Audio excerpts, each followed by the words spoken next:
केंद्र सरकार ने सरकारी कर्मचारियों के लिए यूनिफाइड पेंशन स्कीम पेश की है। वैसे तो यूपीएस ओपीएस जैसा नहीं है, लेकिन कई चीजें इसमें ओपीएस से ही ली गई हैं, जबकि एनपीएस की तुलना में यूपीएस काफी बेहतर है। केंद्र सरकार ने ये यूपीएस पेश करने का फैसला इसलिए लिया क्योंकि नेशनल पेंशन सिस्टम की लगातार आलोचना हो रही थी।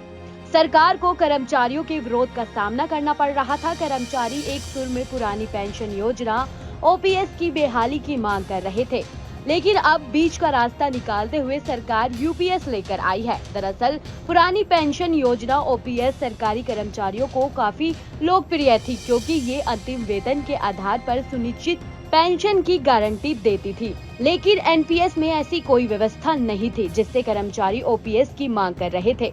लेकिन अब सरकार ने काफी मंथन के बाद यूपीएस का विकल्प दिया है। यूपीएस की खूबियों को देखें तो एक तरह से ओपीएस और एनपीसी के बीच का रास्ता है। ये ओपीएस जैसा नहीं है, लेकिन कई चीजें इसमें ओपीएस से ही ली गई हैं, जबकि एनपीएस की तुलना में यूपीएस काफी बेहतर है।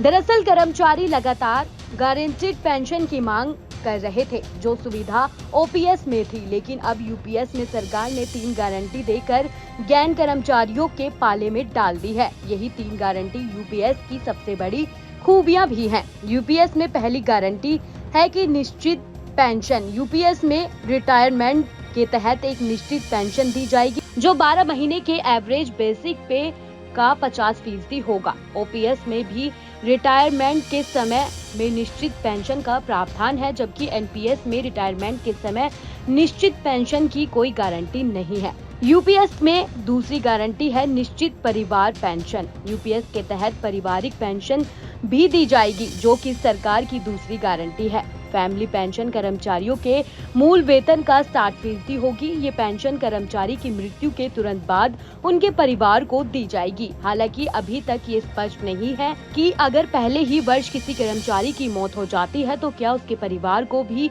इसी आधार पर पेंशन मिलेगी। ओपीएस में भी सेवा के दौरान मौत होने पर फैमिली पेंशन का प्रावधान है। एक उदाहरण से समझते हैं तो अगर किसी कर्मचारियों को 30,000 रूपए महीना पेंशन मिल रही है, तो उनकी मौत के बाद पत्नी को 60% यानी 18,000 रूपए पेंशन मिलेगी। यूपीएस में तीसरी गारंटी है न्यूनतम पेंशन का प्रावधान। न्यूनतम पेंशन का प्रावधान यूपीएस के तहत अगर कोई कर्मचारी कम से कम 10 वर्षों की सेवा के बाद रिटायर होता है तो उसे न्यूनतम 10,000 रूपए प्रति माह की पेंशन मिलेगी। यानी यूपीएस में 10 साल की सर्विस पर कम से कम 10,000 रूपए पेंशन का प्रावधान है। ओपीएस में 40% पेंशन कम्यूटेशन का प्रावधान है, जबकि एनपीएस में ऐसा कोई प्रावधान नहीं है। लेकिन अगर किसी ने 10 साल से कम नौकरी की है तो क्या उन्हें पेंशन नहीं मिलेगी?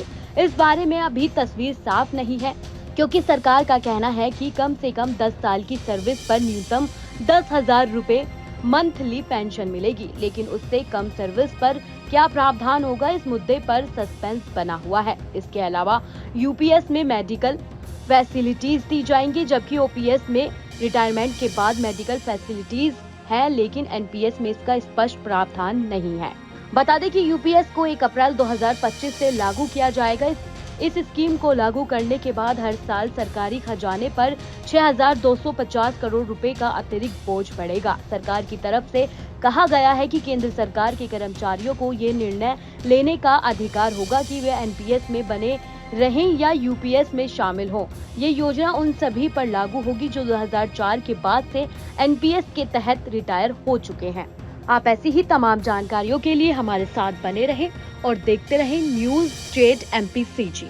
न्यूज नेशन अब व्हाट्सएप पर खबरों के ताजा अपडेट के लिए न्यूज नेशन के इस क्यूआर कोड को स्कैन करें।